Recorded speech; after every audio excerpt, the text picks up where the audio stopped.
Tony Podesta in 2010 in Washington. He resigned Monday from the Podesta Group, a firm he helped found. Luke SharrettThe, New York Times, Washington. One is a railthin liberal idealist who spent his career in government, on campaigns and at think tanks. The other is an overweight pragmatist who made a fortune lobbying for all manner of liberal boogeymen. And now, in a twist with Shakespearean undertones, the two influential Washington brothers have found themselves on opposite sides of the scandals over Russian interference in the 2016 election. John D. Podesta, perhaps more than anyone except Hillary Clinton, was a victim of the Russian cyber assault on allies of her presidential campaign, of which he was the chairman. Emails stolen from his personal Gmail account were dribbled out by WikiLeaks last fall, revealing the embarrassing rifts roiling the campaign and Washington's Democratic establishment. He has pushed hard for an aggressive investigation of Russia's role in the election. Mr. Podesta's older brother, Tony Podesta, has been ensnared in the investigation by Robert S. Mueller III, the special counsel, into Russia's meddling in the race and whether it involved any associates of President Trump. The efforts by his firm, the Podesta Group, to win support for the agenda of Viktor F. Yanukovych, the Russia-aligned former president of Ukraine, were cited in an indictment handed down last month against two former campaign aides to Mr. Trump, Paul Manafort and Rick Gates, who arranged the Ukrainian lobbying work. Neither Tony Podesta nor anyone at the Podesta Group has been publicly charged in the case. But Mr. Mueller has subpoenaed the firm and its employees for documents and testimony related to their work and interviewed roughly half a dozen people about Tony Podesta's involvement. And the Podesta Group has withered under the scrutiny. Its employees informed in a tearful meeting on Thursday that they may stop receiving paychecks after next week, according to people in attendance. For some Democrats, there is little question over who deserves the most sympathy. Sure, the Clinton campaign made some mistakes, but that's not like representing a dictatorship, said James Carville, who has known John Podesta for years through Democratic political circles. Mr. Carville said he was less acquainted with Tony Podesta, but added that by reputation, you can't put them in the same book. John is one of the straightest guys I know. Everybody says, can you believe that those guys are brothers? Mr. Trump, for his part, went after both brothers last month, lumping them together as emblematic of the swamp of Washington special interests against which he campaigned.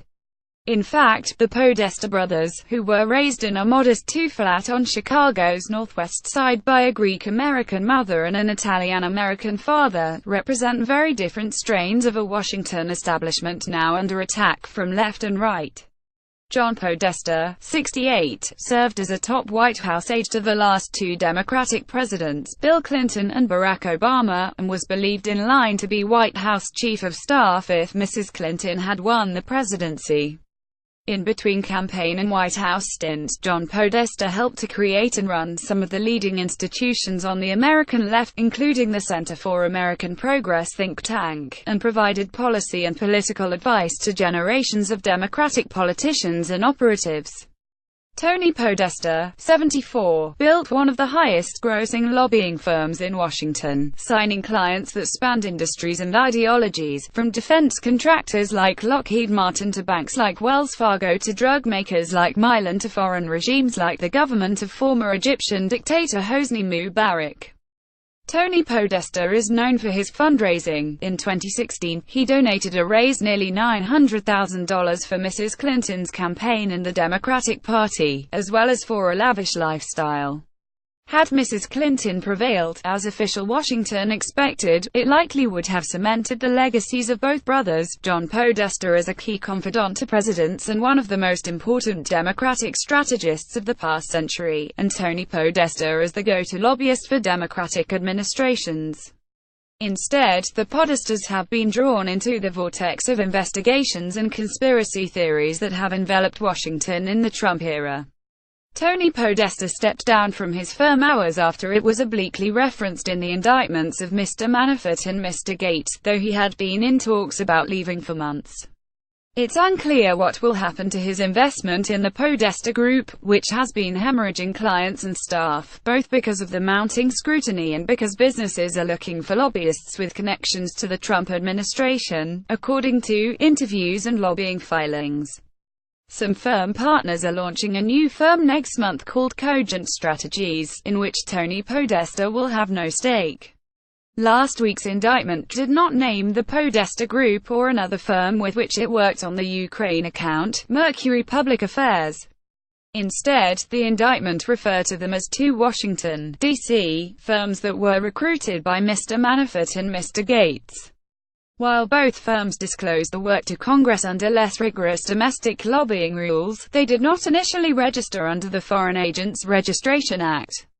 The indictment alleges that was done intentionally, by routing the money through a Brussels-based non-profit, to minimize public disclosure of the lobbying campaign that was under the ultimate direction of Mr. Yanukovych, his party and his government. Tony Podesta and his lawyers are working to navigate the issues raised by the Mueller investigation and accompanying attacks from the right. They have already demanded a retraction from conservative media on claims that both Podestas worked with Mr. Manafort to advance Russian interests. John Podesta, 68, who was the chairman of Hillary Clinton's 2016 presidential campaign against President Trump, has been caught up in second-guessing over what he and others could have done differently. Doug Milster, New York Times. John Podesta, for his part, has dedicated his time since the election to trying to expose the connections between Mr. Trump, his associates and Russia. After the post-election publication of a dossier by a former British spy into those connections, which included some salacious claims, John Podesta met with Glenn Simpson, the co-founder of the firm that commissioned the opposition research, to compare notes on Russia's involvement, according to an associate of Mr. Podesta. During the general election season, the firm's research was funded by the Clinton campaign and the Democratic National Committee, though John Podesta has told congressional investigators that he had no knowledge of those payments. The associate said the meeting came as Mr. Simpson was considering whether, and how, his firm could continue its Russia-related Trump research. A spokeswoman for Mr. Simpson's firm, Fusion GPS, declined to comment. John Podesta has helped raise millions of dollars from major donors with whom he has personal and financial relationships, including the San Francisco mortgage billionaire Herbert Sandler, for nonprofits fighting the Trump administration. With funding from Mr. Sandler, he helped launch a group called Democracy Forward that is suing the Trump team on a number of fronts, including at least one lawsuit intended partly to reveal whether Mr. Trump's aide tried to influence the Russia investigation. John Podesta could have gone into a bunker and vanished, but instead, he dedicated himself to fighting this, said Faiz Shakir, who worked for him at the Center for American Progress and serves with him on the board of Democracy Forward. He is very driven by exacting some measure of justice for the unscrupulous form of politics that was utilized against him and his side, said Mr. Shakir, who considers Mr. Podesta a mentor. Both brothers declined interview requests through their respective representatives. But John Podesta provided a written response to a question about whether he saw it as tragic, or at least ironic, that the Russia investigation for which he has been advocating has ensnared his brother. The only tragedy is that Donald Trump is president and got there with the Russians' help, he said. That's a tragedy for the American people. For both John and Tony Podesta, the connections with Democratic politics began at an early age. In 1970, they worked together on the Rev. Joseph D. Duffy's anti-war Senate campaign in Connecticut, for which Tony Podesta served as a top official, and his younger brother, as well as Bill and Hillary Clinton, were volunteers. Over the next 23 years, the brothers' paths intertwined. They wove in and out of campaigns and carpooled together to Georgetown University's law school, from which they both earned degrees in 1976. Tony Podesta joined the United States Attorney's Office in Washington, while John Podesta went to work at the Justice Department. After a few years, the brothers left those jobs, John Podesta joining the Democratic staff of the Senate Judiciary Committee, and Tony Podesta becoming the founding president of the liberal advocacy group People for the American Way. In 1987, the brothers teamed up to create a lobbying and public relations firm called Podesta Associates, which was seen as having a liberal bearing, representing a mix of public interest groups and media companies and associations. But after Mr. Clinton won the presidency in 1992, a campaign for which both Podestas worked, the brothers' paths diverged once and for all. John Podesta took a job in the White House and divested his stake in the firm, of which Tony Podesta pointed in a less ideological direction. By President Obama's second year in office, domestic lobbying revenues for the Podesta Group had risen to more than $29 million, buoyed in part by the perception of access to the new administration. The brothers remained close, even as their lifestyles took different paths. Tony Podesta moved into a 7,000-square-foot house in Washington's exclusive Kalorama neighborhood, which he had purchased for $3.9 million in addition to his homes in Australia and Venice. After 3 years of renovations, he turned it into a fundraising hotspot with a modern art collection and a wine cellar with thousands of bottles. His divorce from his second wife, 26 years his junior, was widely chronicled in Washington.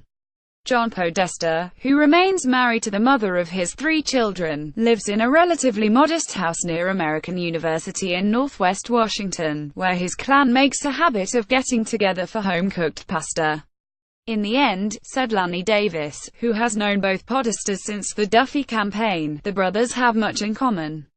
Tony Podesta may have clients that are way to the right of him in politics, he said, but neither John nor Tony Podesta, no matter who their clients are, have withdrawn 1 inch from being liberal Democrats with progressive values. Kitty Bennett contributed research.